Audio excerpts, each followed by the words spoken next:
Hello, Nimiq supporters. This is Richie, and I'm sitting down here with some members of the core team of Nimiq. They have been working on Nimiq 2.0, and we want to give you an update of how it's going. So, Sebastian, what is the current status of Nimiq 2.0? The current status of Nimiq 2.0 is that we have concluded our work on the individual components of the protocol and have assembled the client. And we are now in the progress of testing and bug fixing the client to find all the things that might have gone wrong with those components playing together. Pretty exciting. Okay. And what are the biggest challenges that you're working on right now?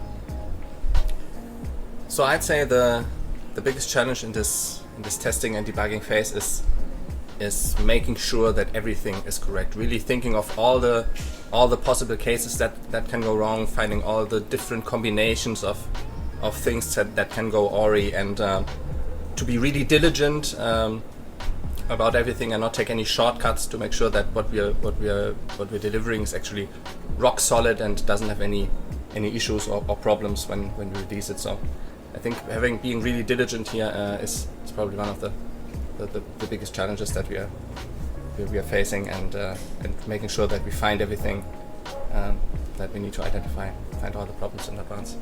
Okay, so given that right now we're in this phase of testing and debugging, what is the current estimate for a release date? In this current phase, it is quite hard to estimate due to basically every issue only being visible after the previous issue has been solved. But I am quite hopeful that we can have testnet on the go within a month. Also, part of what we are planning to do is to have the setup run in a local kind of setup first to make testing a lot easier. Then maybe expand this to a more confined, smaller network where it's still quite easy to track the individual clients and see what they are doing. And then finally setting up infrastructure and getting the testnet to run proper and for the general public. So I understand it's difficult since back then in December we felt like it was just around the corner, and then you find another bug, something else that needs fixing, and then you have to focus on that, and then then why is it taking longer than you expected initially? That's I think more for you. Yeah, I can answer that one. Well, Sebastian said, first, software development tends to have this kind of delay or unexpected, updates, let's say. Exactly because when you enter into the debugging phase, you never know how long it will take. You can only see the next bug, and then you solve that one, and maybe you add more, maybe you don't. So that's already very normal. That's why blockchain companies tend to actually delay their projections. Game companies also do that a lot. Every software does that. We have another component to this, that is, we are doing something that was not done before. So we don't have a roadmap or any way of knowing exactly the steps to do. If you ask some web designer to do a website, he can tell you an estimate, because it was done 1,000 times, so an average website will take this long. We don't know what an average Albatross blockchain will take to build. So these are very rough estimates, and it is hard for us to give a precise answer. Now that then we are, as you say, expecting maybe in a month's time a testnet version, a new testnet version, what is it going to include and who can participate? Generally speaking, everybody is welcome to participate. Initially, it will require some technical knowledge to connect to the testnet, as it will be delivered with everything that the blockchain needs, right? It will be a full protocol implementation for the blockchain, but the nanosync is not going to be in this particular version of the testnet, and therefore no browsers will have a node running in them, which means that the Nimiq apps will not be a part of this version of testnet.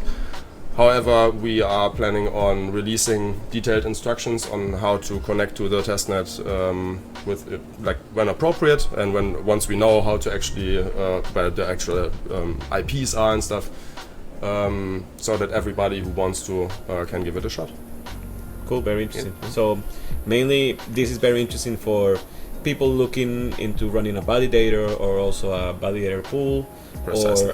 or maybe already start building apps in the Nimiq blockchain. Yes. So very interesting for them. And if thinking of the maybe the economics part of this of the blockchain, there's also an economic part, of course. And how will the update of Nimiq 2.0, this update of the launch time, affects the change in the emission curve that has been planned? Good question. Well, we did have a supply curve voting, and we are committed to maintaining those parameters for that curve. So there was still, right, the initial emission rate was 525 nim per minute, and then it needs to decrease by 1.47% per year. So we need to keep that because that was what the community voted for, so that's not on the table. What we decided was that we will release with those parameters just whenever we release 2.0. So what will happen is that we will get to the supply cap earlier than estimated. If we had released 2.0 at the time of the curve votes, then it would take, I think, 98 years or something like that to hit the supply cap. When we release, it might be 96 or 97 because it gets keep pushed back faster also than you would expect, right? Because the current supply emission now is a lot higher than it would be at the end. So maybe 1 month now means 6 months of supply cap being pushed back. It is hard to say exactly how much it will be pushed back, because for that we need to know when we release the 2.0, we don't know. But that is the current plan of how we will handle that. Okay. Yeah, I think from the questions that I've been gathering from people from the community and asking what's the status and what's going on, I think that kind of like clears everything out. So thank you for joining us in this status update of Nimiq 2.0. Keep your eyes open and remember to follow us in YouTube and in Twitter to learn more about the news and the progress that we are working on. We want to keep you guys updated more often so you know what's happening behind the scenes. And I'll let these guys finish their coffee and go back to work so we can have Nimiq 2.0 that gets here as fast as possible. As fast as possible. Yeah. Yes. Okay. Thank you for joining us. Bye. Bye. Thank you. Bye bye.